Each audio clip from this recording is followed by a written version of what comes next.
मुलगी शाळेतून सकाळी 10 वाजता शाळेमध्ये गेली. ती शाळेत तिथेवाले 5 वाजता शाळा सुटली.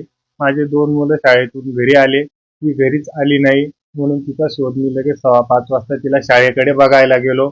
मग शाळेकडे बघायला गेल्यानंतर तिला मी पूर्ण गाव शोधलं, तरी ती मला कुठेच आढळून आली नाही.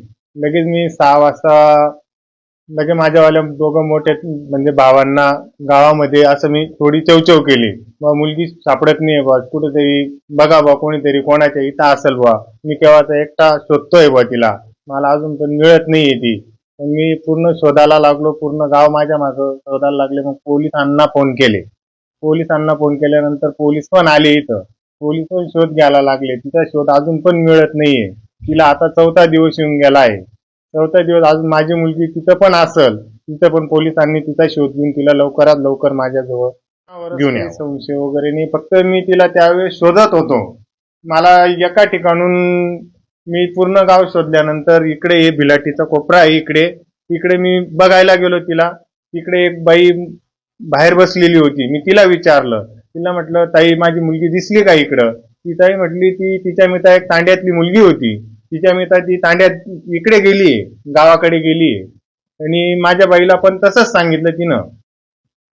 तिच्या मिता 2 मुली होता. त्या 2 मुली होत्या, एक गावातली मुलगी होती आणि एक तांड्यातली मुलगी होती. त्याच्या मिता गेलं. आणि तिसऱ्याने विचारलं माझ्या चुलत भावाला सांगते ती इकडे करगाव रस्ता धरून एकटी गेली. तिथून असं उत्तर मिळालंय. फक्त मग गावामध्ये असं कोणीच काही सांगितलं नाही मला. मिळालंय तिथं उत्तर इकडे पुढे रस्त्याला मिळालंय.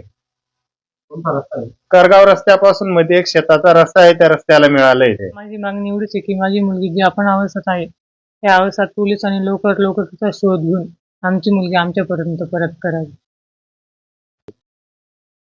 विचारपूस होतीये ते शोध घेते पण मुलगी कुठेच मिळत नाहीये. मुलगी 5:15ला गावात होती आणि 5:30ला गावात नाहीये. नाही संशय वगैरे काहीच नाही, फक्त आम्ही ज्यावेळेस शोधत होतो त्यावेळेस आमची थोडीशी दिशाभूल करण्यात आली एवढंच सांगतो.